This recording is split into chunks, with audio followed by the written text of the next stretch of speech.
June 22, 1941. The Berezina River, Western Soviet Union. Senior Sergeant Dmitri Volkov of the Red Army's 13th Rifle Division crouched behind the remains of a stone barn, his Mosin Nagant rifle gripped tight against the summer heat. The German advance had been relentless for hours. Panzer tanks rolled across the wheat fields like iron predators, their turrets swiveling methodically as they hunted targets. Volkov had seen tanks before.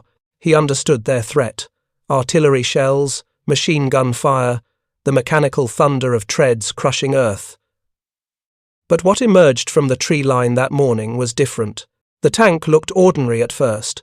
A panzer hull, olive-grey paint streaked with dust, advancing at walking speed behind a screen of infantry. Then Volkov noticed something wrong. Where the main gun should have been, there was a shorter, stubbed barrel, almost crude in appearance. The tank commander's cupola rotated, scanning the Soviet positions. And then came the sound, not the crack of a cannon, but a mechanical hiss, like compressed air escaping under pressure. In the next 3 seconds, Volkov watched liquid fire erupt from the tank's turret, not a brief flash, but a sustained torrent of burning fuel that arced through the morning air and splashed across the barn's far wall. The flames didn't simply ignite, they flowed, like water finding every crack, every gap, seeking out the Soviet soldiers hiding in the rubble. The screams began immediately. Men emerged from cover, their uniforms ablaze, running blindly toward the river. The German tank continued forward, methodically sweeping its weapon left to right, painting the battlefield in fire.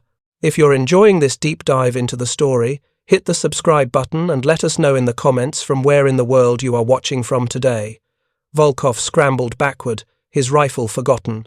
He had trained for conventional warfare, for bullets and shells and bayonet charges. But this, fire that pursued you, fire delivered by armoured machines that couldn't be stopped by small arms. This was something the Red Army hadn't prepared for. As black smoke billowed across the field, obscuring the advancing Germans, one thought hammered through Volkov's mind. How do you fight a weapon that turns fortifications into furnaces? That transforms concrete bunkers into crematoriums? The Wehrmacht had brought something new to the Eastern Front, something that would redefine the meaning of terror in modern warfare. The concept of weaponized fire stretched back through millennia of human conflict. The Greeks had employed primitive incendiary devices in naval warfare. The Byzantines developed Greek fire, a substance that burned on water and consumed enemy ships. The Chinese crafted flame-throwing apparatus for siege warfare, but it was in the trenches of the First World War where fire became systematized, mechanized, truly industrial in its application. Germany had pioneered modern flamethrower warfare between 1914 and 1918. Specially trained assault troops, the Sturmpionier, carried man-portable flamethrowers into the muddy chaos of trench combat. The psychological impact was immediate and devastating. Soldiers, watching liquid fire pour into their trenches, often abandoned positions before the flames arrived. The weapon's effectiveness wasn't simply about killing, it was about breaking the human will to resist. The Treaty of Versailles, signed in June 1919, recognized this power. Among its many restrictions on German military capability, the treaty specifically banned the possession, manufacture, or importation of flamethrowers. This wasn't merely symbolic. The Allied powers understood that the weapon's psychological effect exceeded its tactical utility. A soldier facing artillery could take cover. A man confronting fire had nowhere to hide.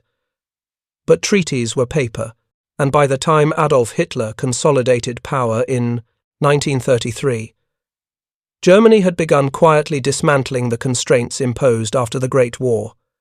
Aircraft returned to German skies. Naval construction resumed in secret shipyards, and in the laboratories and workshops of the Wehrmacht, engineers began developing a new generation of flamethrowers, more reliable, more deadly, and this time mounted on armoured vehicles that could deliver fire directly into enemy positions. The concept of the flame tank emerged from practical necessity. Man-portable flamethrowers suffered from fundamental limitations. Their operators were obvious targets, carrying 70 to 80 pounds of highly flammable fuel on their backs. Their range rarely exceeded 25 to 30 meters, and in open combat they were extraordinarily vulnerable. One well-placed bullet could transform the operator into a human torch, but mount that same weapon on a tank, protect the fuel supply with armor plating, give the crew mobility and protection. Suddenly the weapon became something far more formidable, a tool that could approach fortifications under fire, survive small arms engagement, and project fire deep into defensive positions that conventional weapons couldn't reach. In February 1939, German Army headquarters issued a formal order: develop a flamethrower tank. The assignment went to two companies already producing Germany's light armor, Maschinenfabrik Augsburg-Nuremberg and Daimler-Benz. Their engineers faced immediate challenges. How much fuel could the tank carry? What pressure system would project it effectively?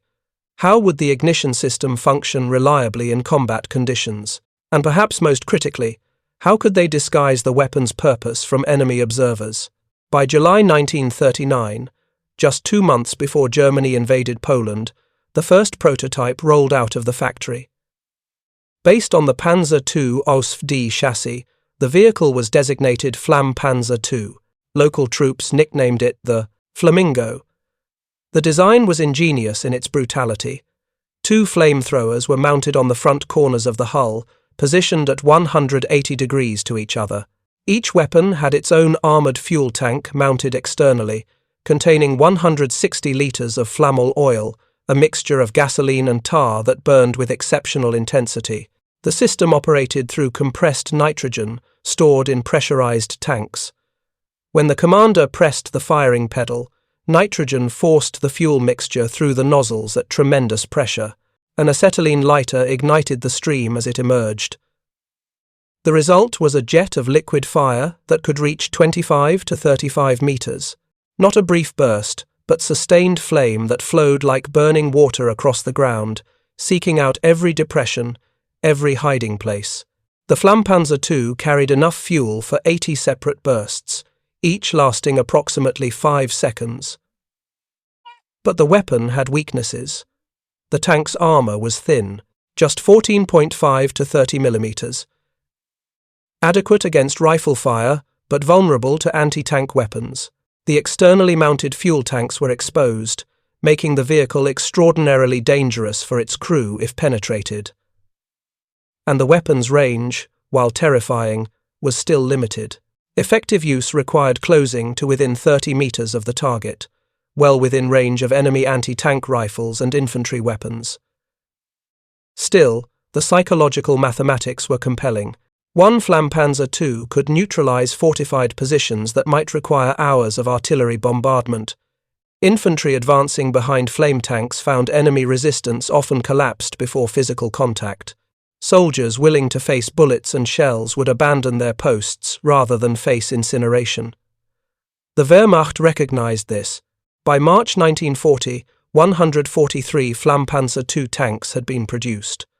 They were organized into specialized battalions, Panzerflammabteilungen. Each battalion consisted of 3 companies, each company fielding 12 flame tanks, supported by conventional Panzer IIs for cover fire and protection. The vehicles first saw action during the invasion of France in May and June 1940. French and Dutch fortifications, built to withstand artillery and resist tank assaults, proved helpless against liquid fire. Bunkers with thick concrete walls and interlocking fields of fire became death traps when flame poured through gun slits and ventilation shafts. Defenders had 2 choices: burn or surrender. Most chose surrender. The campaign demonstrated the weapon's tactical value, but it also revealed its limitations. Following France's capitulation, Germany began planning Operation Barbarossa, the invasion of the Soviet Union. Military planners anticipated fortified positions along the Soviet frontier, towns and cities that would require house-to-house fighting, defensive lines built to channel attacking forces into killing grounds. The Flammpanzer battalions were marked for special duty. By June 1941, all 90 operational Flammpanzer II tanks had been transported to the Warsaw area. staging for the massive offensive. Panzer Flammabteilung 100 was attached to the 19th Panzer Division. Panzer Flammabteilung 101 joined the 7th Panzer Division. Both units were assigned to Army Group Center, the massive force tasked with driving directly toward Moscow through Belarusia. The invasion began on June 22, 1941. More than 3.8 million Axis troops surged across a 2,900-kilometer front. The largest military invasion in human history had commenced, and buried within the massive columns of tanks, artillery and infantry were the flame tank battalions, their true purpose known only to their crews and immediate commanders. The initial Soviet response was chaos. Stalin had dismissed intelligence warnings about the German build-up. Red Army units were positioned poorly, under strength, and unprepared for the onslaught. Entire divisions were overrun before they could organize coherent defense. Communications collapsed, command structures disintegrated. In the first weeks of Barbarossa, the Wehrmacht advanced with shocking speed, capturing hundreds of thousands of Soviet soldiers and seizing vast territories. But then the advance began to slow. The flat, open terrain of Western Russia favored defensive operations. Soviet forces, even in retreat, could establish firing positions that required careful reduction. Villages became strong points, river crossings turned into contested battlefields. And everywhere the Germans advanced, they encountered an enemy willing to fight with desperate ferocity. This was when the Flammpanzer battalions received their baptism in the crucible of the Eastern Front, and here, in the forests and fields of Russia, both the weapon's power and its fatal weaknesses would be revealed. The first major engagement came in early July, near a nameless forest in the advance toward Smolensk. Panzer Flammabteilung 101 had been ordered to support Schutzen Regiment 7 in clearing Soviet forces from wooded terrain that conventional tanks couldn't penetrate. The forest seemed impenetrable, dense undergrowth, tight trees, terrain that channeled attacking forces into narrow corridors.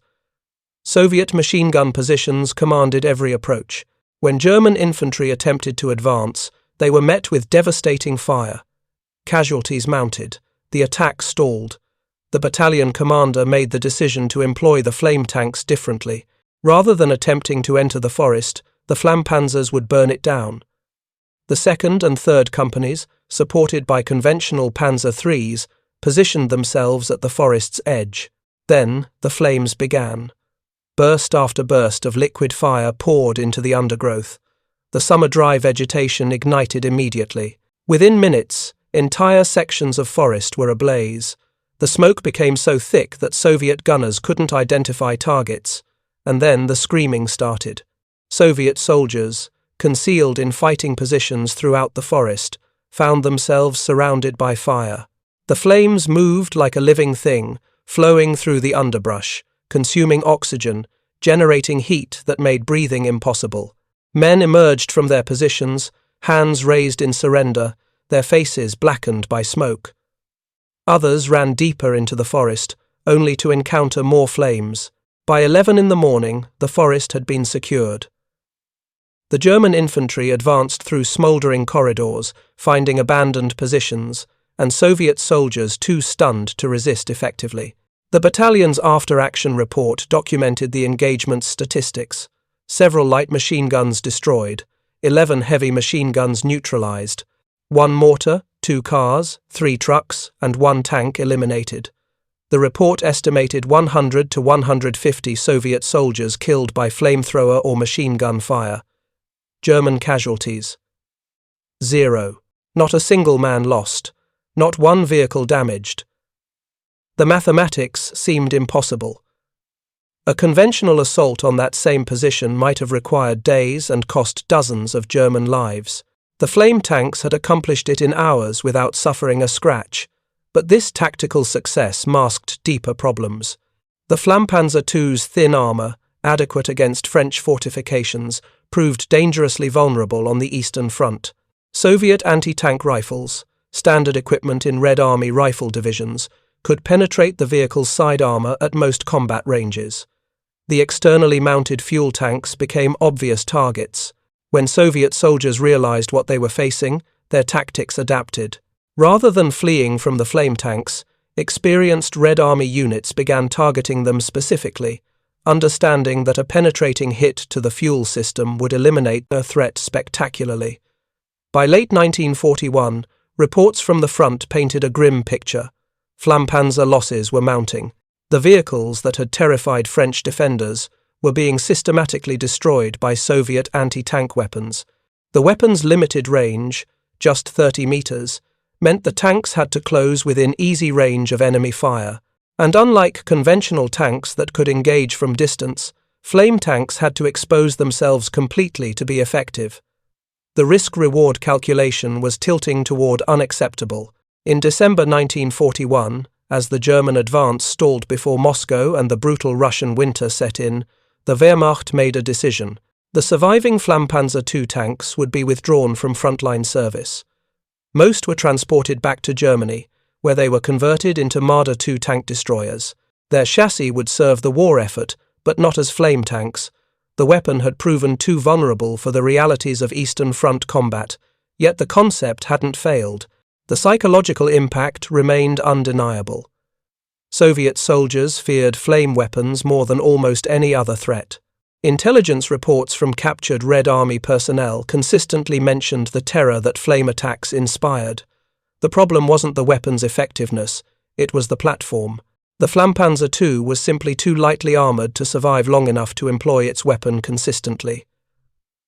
What the Wehrmacht needed was a flame tank built on a heavier chassis, something with armour thick enough to withstand anti-tank rifles and light artillery, something that could close with enemy positions and survive the attempt. By early 1943, German engineers had developed the solution, and this new weapon would arrive just in time for the largest tank battle in human history. The Flammpanzer III emerged from lessons written in blood and fire across the frozen landscapes of Russia. German engineers studied the after-action, reports from the Eastern Front. They analysed the vulnerability patterns. They understood that the concept remained sound, but the execution required fundamental redesign. The solution was obvious. Build the flame weapon on a proven, heavily armoured chassis, the Panzer III medium tank. By February 1943, Wegmann Wagenfabrik in Kassel began converting existing Panzer III tanks into flame-throwing variants. The transformation was methodical and ingenious. The tank's 50mm main gun was removed entirely. In its place, engineers mounted a 14mm Flammenwerfer nozzle, a purpose-built flame-throwing system derived from equipment captured from French Char B-1 heavy tanks. To disguise the weapon's true nature and protect the stubbed flame gun, designers added a false barrel, 1.5 meters long with a diameter of 120mm. From a distance, the Flammpanzer III looked like a standard gun tank. Only when it fired did the deception collapse. The internal modifications were extensive. The tank's ammunition storage compartments were replaced with two massive fuel tanks, each holding 510 litres of flammol oil, combined capacity of 1,020 litres, enough for 60 to 70 one-second bursts of flame. The fuel was pressurized to 15 to 17 atmospheres using compressed nitrogen. When ignited by a blank cartridge system, the Zuendpatron, the weapon could project a stream of burning liquid to 60 meters, double the range of the Flammpanzer II. When firing unignited oil to saturate a target area before lighting it, the range extended to 50 meters. The crew configuration changed as well. A conventional Panzer III required 4 men: commander, gunner, loader, and driver. The flame variant needed only 3. The commander assumed the role of flame gun operator, controlling both the weapon and a coaxial MG-34 machine gun from his position at the rear of the turret. The weapon was fired via foot pedals, right pedal for the flame gun, left for the machine gun. Horizontal traverse and elevation were achieved through hand wheels. Early models used an inverted V-blade sight mounted in the commander's cupola. Later versions added range markers to the false barrel itself, aligned with a stripe painted down the center of the vision block. Simple, brutally effective. The armor protection was substantially improved. Where the Flammpanzer II had maxed out at 30mm, the Panzer III variant carried up to 50mm of frontal armor, with additional 20mm plates added to the upper and lower hull front. This made the vehicle resistant to anti-tank rifles and light anti-tank guns at most combat ranges, not invulnerable, but survivable. The tank also carried 5 fire extinguishers, 3 internal, 2 external, a grim acknowledgement of the dangers inherent in carrying 1,000 litres of flammable liquid into combat. By April 1943, approximately 100 Flammpanzer III tanks had been produced. They were organised into specialised companies attached to panzer divisions preparing for Germany's summer offensive. The target was a massive Soviet salient that bulged into German lines around the city of Kursk, Operation Citadel, the battle that would determine the future of the Eastern Front. The Kursk salient was enormous, 150 miles from north to south, extending 100 miles westward into German-held territory. More than 1 million Soviet soldiers defended the bulge, supported by thousands of tanks, artillery pieces, and aircraft. German planning envisioned a classic double envelopment. Army Group South would attack from the south, Army Group Center from the north. The pincers would meet near Kursk, encircling and destroying Soviet forces trapped within the salient. It was Germany's last chance to regain the strategic initiative on the Eastern Front. But the Soviets knew the broad attack was coming. Intelligence networks, including the Lucy spy ring, had provided detailed information about German plans. Marshal Georgy Zhukov convinced Stalin to adopt a defensive strategy, let the Germans attack, absorb their offensive in prepared defenses, then counterattack when German strength was exhausted. Throughout the spring of 1943, 300,000 Soviet civilians worked alongside Red Army engineers to construct layered defensive belts across the salient, tank traps, minefields, anti-tank ditches, interlocking bunker systems, the most elaborate defensive network ever constructed. Every meter of the approaches was covered by artillery observation. Every likely avenue of advance was seeded with thousands of mines. The Flammpanzer III units were distributed among the attacking divisions. The 6th Panzer Division received a flame platoon, the 11th Panzer Division another. These vehicles were intended for specific targets: fortified villages, bunker complexes, strong points that conventional weapons couldn't reduce quickly. The flame tanks would burn the defenders out, allowing the advance to continue. On paper, the plan was sound. The offensive began on July 5, 1943. Immediately, the German forces encountered problems. The Soviet defensive preparations exceeded all expectations. Mine belts stretched for kilometers. Artillery bombardments, directed by spotters who had registered every meter of ground, fell with devastating accuracy. Tank attacks that should have penetrated quickly became grinding battles of attrition. In the north, Army Group Center's advance stalled within days, gaining barely 10 miles. In the south, the 4th Panzer Army made better progress, but at terrible cost. The Flammpanzer units went into action on the first day. And here, in the open terrain of the Kursk salient, the weapon's fundamental limitations became catastrophically clear. Unlike the forests and villages where earlier flame tanks had excelled, the Kursk battlefield offered little cover. When a Flammpanzer fired, the massive column of smoke and flame was visible from kilometers away.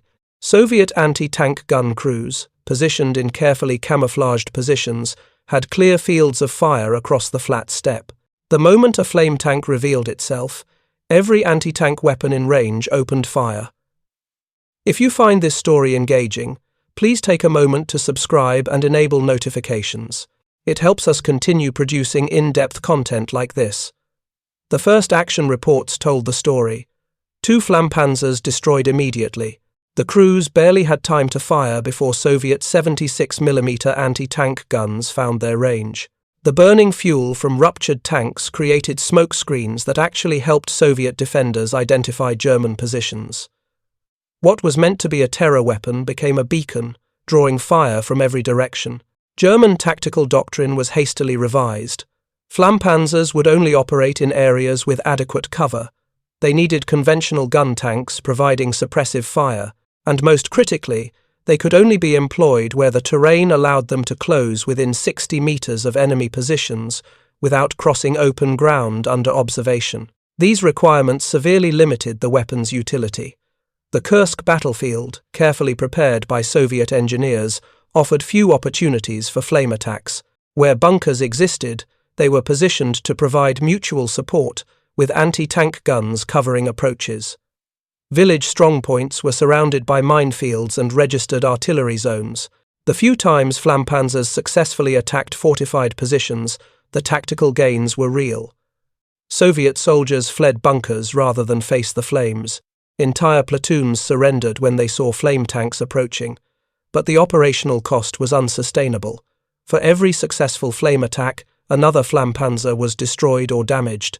The vehicles that survived learned to operate cautiously, waiting for ideal conditions that rarely appeared. The Battle of Kursk ground on through July. On July 12, near the village of Prokhorovka, approximately 1,000 tanks clashed in the largest armoured engagement in history. German Tigers and Panthers faced Soviet 34s and KV tanks in close-range fighting that left the battlefield littered with burning hulks. The Flammpanzer units played minimal roles in these encounters. Their weapons were useless beyond 60 meters. In tank versus tank combat, they were liabilities. When Hitler ordered several panzer divisions transferred to Italy following the Allied invasion of Sicily, the German offensive at Kursk collapsed. By August 5, Soviet forces had recaptured Orel. By August 23, Kharkov fell. The Red Army now held the strategic initiative. They would never relinquish it. The Flammpanzer III units withdrew with the rest of the German forces, their vehicles battered, their numbers reduced. Post-battle analysis was brutally honest. The flame tanks had achieved some tactical successes, but their vulnerability in open terrain made them unsuitable for the mobile warfare that dominated the Kursk engagement. Soviet anti-tank defenses had evolved too far. The weapon that had terrified French defenders in 1940 was obsolete by 1943, yet the Wehrmacht continued to employ flame tanks, though in decreasing numbers. Throughout late 1943 and into 1944, Flammpanzer III units saw action on the Eastern Front, but their operational doctrine changed fundamentally. They were no longer offensive weapons meant to support breakthrough operations. Instead, they became specialized tools for urban combat and defensive operations. In January 1945, as the Red Army drove deeper into German-held territory, Flammpanzer units were attached to forces defending Budapest. The street fighting in the Hungarian capital offered ideal conditions for flame weapons. Close ranges, abundant cover, targets that couldn't be reduced with conventional weapons. But by this point, Germany's industrial capacity was collapsing, replacement vehicles weren't available, ammunition and fuel were scarce. The surviving Flammpanzers fought until their fuel ran out, or they were destroyed. Of the 100 Flammpanzer III tanks originally produced, only one is confirmed to survive today, preserved in a military museum in Koblenz, Germany. The weapon's tactical legacy is complex. Soviet soldiers genuinely feared flame attacks more than conventional weapons. Captured Red Army personnel consistently reported that the psychological impact of fire exceeded that of artillery or air attack. The sight of liquid flame flowing toward a defensive position induced panic even among veteran troops. Men who would hold under bombardment fled when flame tanks appeared. This psychological dimension was real and documentable, but it couldn't overcome the weapon's fundamental vulnerabilities. As infantry anti-tank weapons evolved, particularly the introduction of the Panzerschreck and improved anti-tank guns, flame tanks became death traps for their crews. The very weapon that projected terror became a magnet for every anti-tank weapon on the battlefield. Crews knew that firing their weapon often signed their death warrant. The massive smoke signature drew fire from positions the crew couldn't even see. German military archives document this bitter reality. Flammpanzer crews received extra pay, danger money, in recognition of the extraordinary risks they faced. Like submarine crews or bomber pilots, they understood that survival was statistical. Each mission reduced their odds.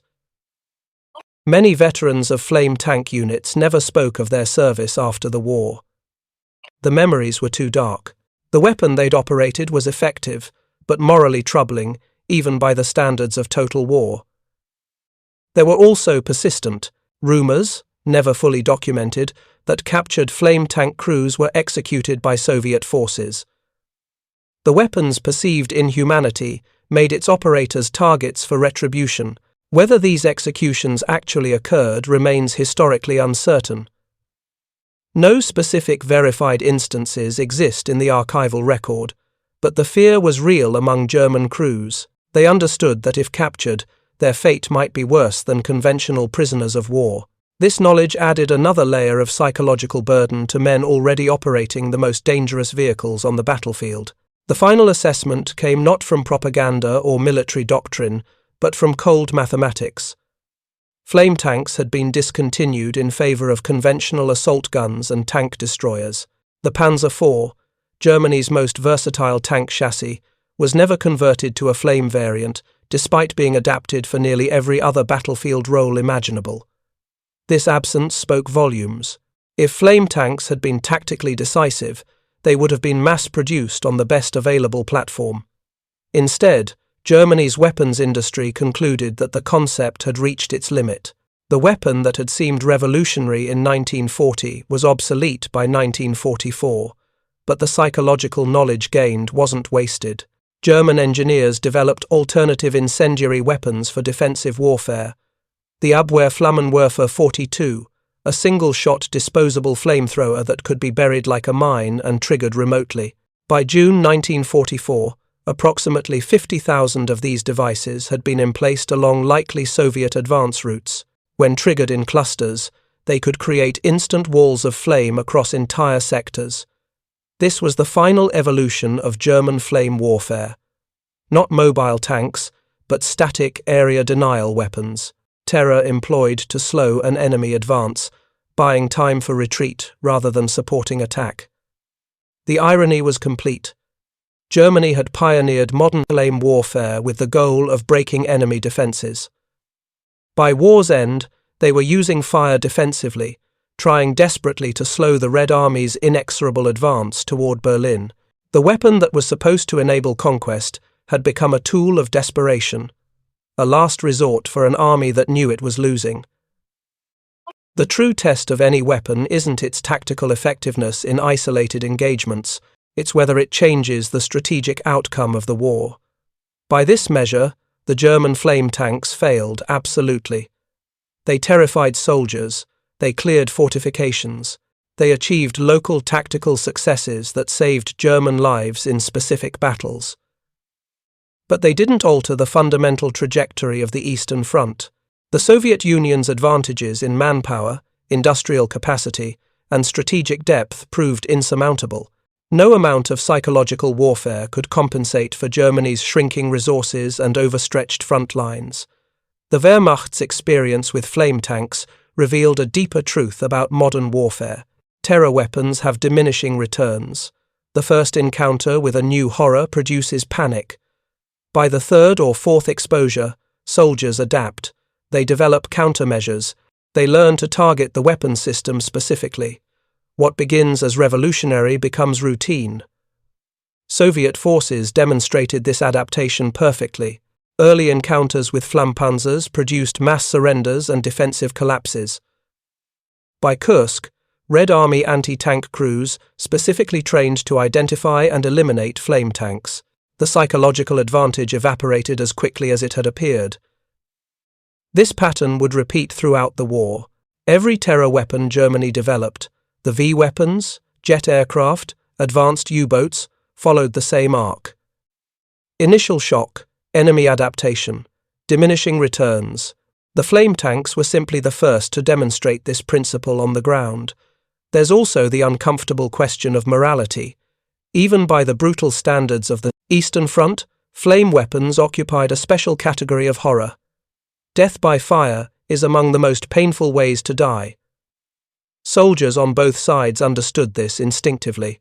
The weapon violated unwritten rules of combat, rules that had nothing to do with international law and everything to do with human decency. German soldiers operating flame tanks often justified their actions by pointing to Soviet brutality, to the existential nature of the conflict, to orders that couldn't be refused. These justifications carried weight. The Eastern Front was a war of annihilation, where conventional rules had already collapsed, but the psychological cost to the operators was real. Many Flammpanzer crewmen developed what modern medicine would recognize as post-traumatic stress. They had nightmares about the men they'd burned. They heard screams that weren't there. The weapon's effectiveness came at a price paid not just by its victims, but by those who wielded it. Soviet soldiers who survived flame attacks carried their own trauma. The mere sight of a tank with a stubbed barrel could induce panic years after the war ended. Veterans described the distinctive hiss of the flame gun's firing mechanism haunting their dreams. The smell of burning fuel triggered flashbacks decades later. This wasn't ordinary combat stress. Fire attacks created a specific form of psychological damage that conventional weapons didn't produce. The human brain processes death by fire differently than death by bullets or shells. It's more primal, more absolute.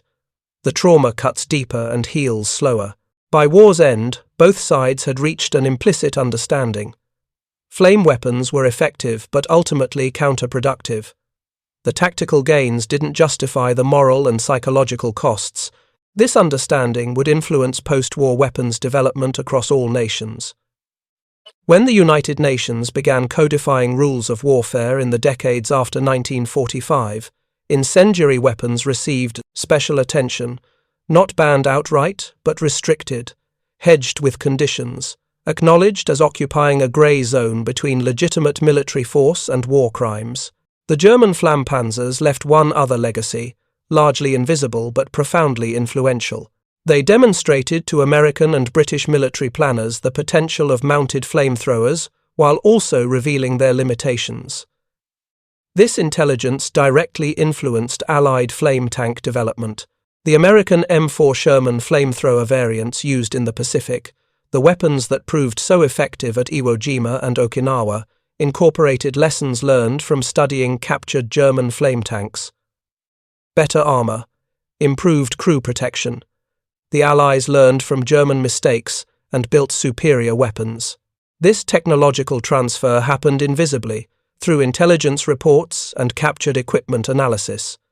But it was real. When American engineers designed the POACWSH-1 flamethrower system for Sherman tanks, they studied German Flammpanzer specifications carefully.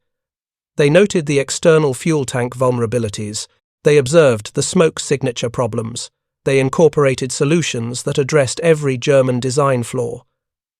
The result was a weapon that succeeded where German flame tanks had failed, not because of any inherent American superiority, but because American engineers had the luxury of learning from German combat experience without paying the blood price of that education. The final German flame tank development came too late to matter. The Flammpanzer 38, based on the Hetzer tank destroyer chassis, entered service in late 1944. It addressed many earlier design flaws: better armor, longer range, improved reliability. But by then, Germany's strategic position was hopeless. The handful of Flammpanzer 38s that saw combat in the Ardennes offensive and the defense of Germany achieved local tactical successes. They burned out bunkers. They cleared roadblocks. They terrified Allied troops who had never encountered flame tanks before. But these tactical victories were meaningless. No weapon, however terrifying, could reverse Germany's collapsing position. The last recorded use of German flame tanks came in April 1945, during the defense of Berlin. A few Flammpanzers, probably Panzer III variants that had somehow survived 3 years of warfare, were committed to the street fighting in the rubble of Hitler's capital. They fired their remaining fuel loads at Soviet assault teams advancing through the ruins. Then, out of fuel and ammunition, they were abandoned by crews who melted into the chaos of Germany's final collapse.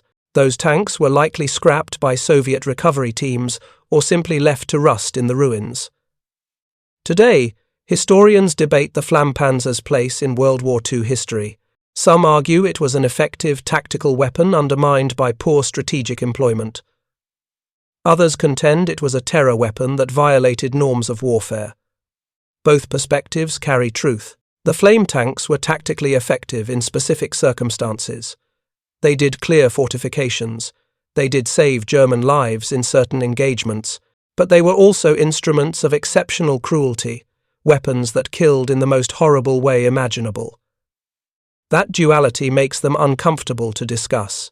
Modern militaries have largely abandoned tank-mounted flamethrowers, not because they're ineffective, but because the moral and practical costs outweigh the benefits. The soldiers who faced German flame tanks, both those who operated them and those who survived attacks, carried their experiences to the grave. Their testimonies, recorded in memoirs and oral histories, paint a consistent picture. Fire warfare crossed a line.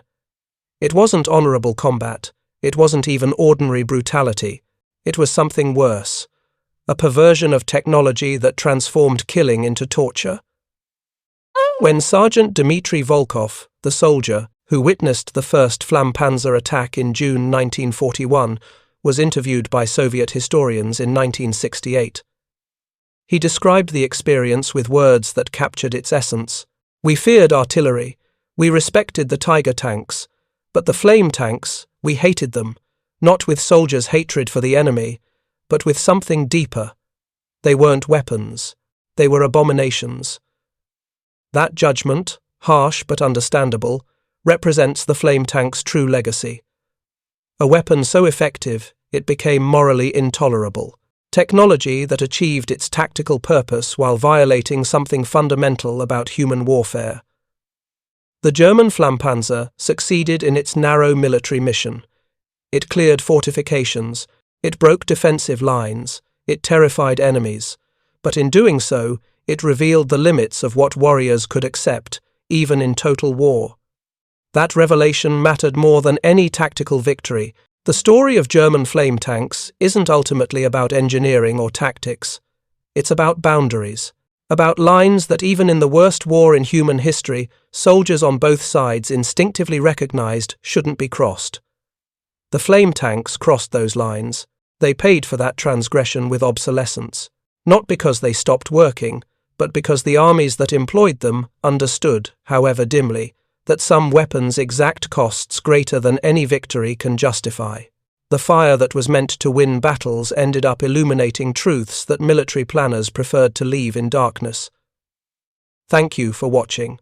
For more detailed historical breakdowns, check out the other videos on your screen now, and don't forget to subscribe.